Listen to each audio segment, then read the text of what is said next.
Assalamualaikum warahmatullahi wabarakatuh. Baik, perkenalkan nama saya Di sini saya akan menjelaskan tentang mengatasi kemiskinan dalam perspektif Di sini saya akan menjelaskan tentang mengatasi kemiskinan dalam perspektif Islam. Mengatasi kemiskinan dalam perspektif Islam merupakan bagian penting yang dari ajaran Islam yang menegakkan keadilan sosial dan kesejahteraan umat. Berikut beberapa konsep pendekatan dalam Islam untuk mengatasi kemiskinan.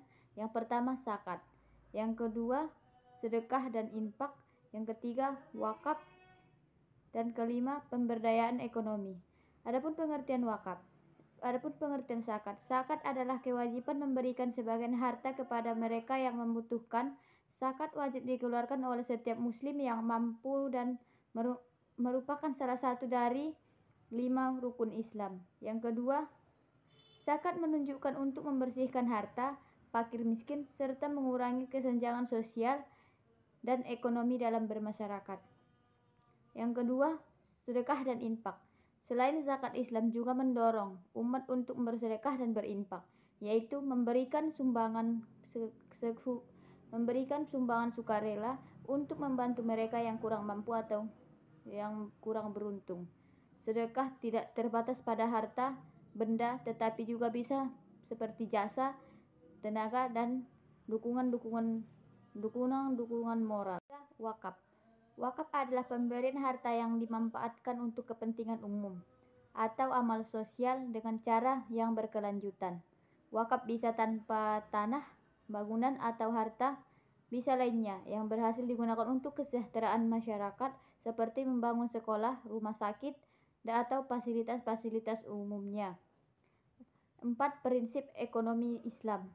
Islam menganjurkan prinsip ekonomi yang adil seperti larangan riba, bunga atau gahara atau ketidakpastian. Sistem ekonomi Islam bertujuan untuk memastikan distribusi kekayaan yang merata dan mencegah eksplorasi serta ketidaksosialan dalam interaksi ekonomi. 5.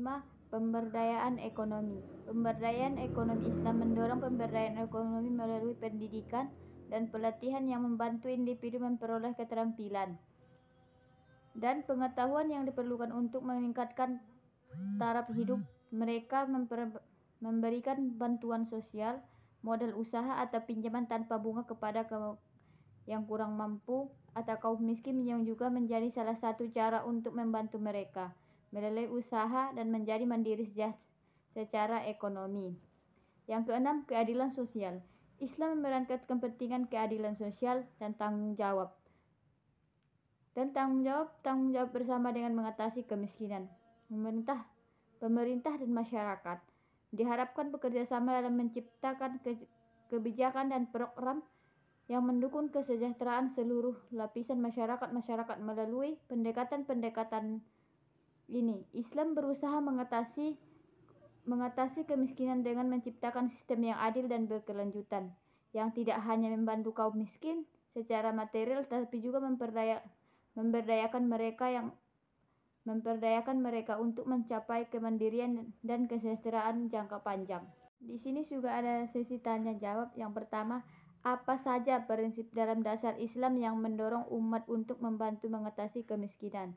A. Menjaga lingkungan. B. Merupakan setiap hari. C. Berzakat. D. Berperang. Dan jawabannya C. Berzakat. 2. Dalam Islam, siapa yang berhak menerima zakat? A. Semua orang tanpa terkecuali. B. Mereka yang kaya-kaya. C. Hanya kaum kerabat. D. Fakir miskin. Amil zakat, mu'allaf, muda, orang yang berhitung, fi sabilillah dan ibnu sabil. Dan jawabnya di sini D. Fakir miskin, amil zakat, mu'allaf, budak yang beruntung, fi sabilillah dan ibnu sabil.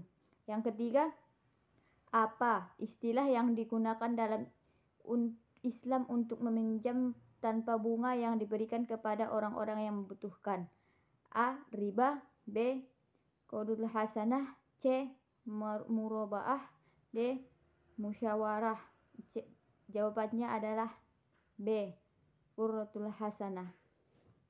Yang keempat, selain zakat, bentuk sumbangan sukarela apa yang dianjurkan dalam Islam untuk membantu mengurangi kemiskinan? A. Sedekah, B. Mu'allaf, C.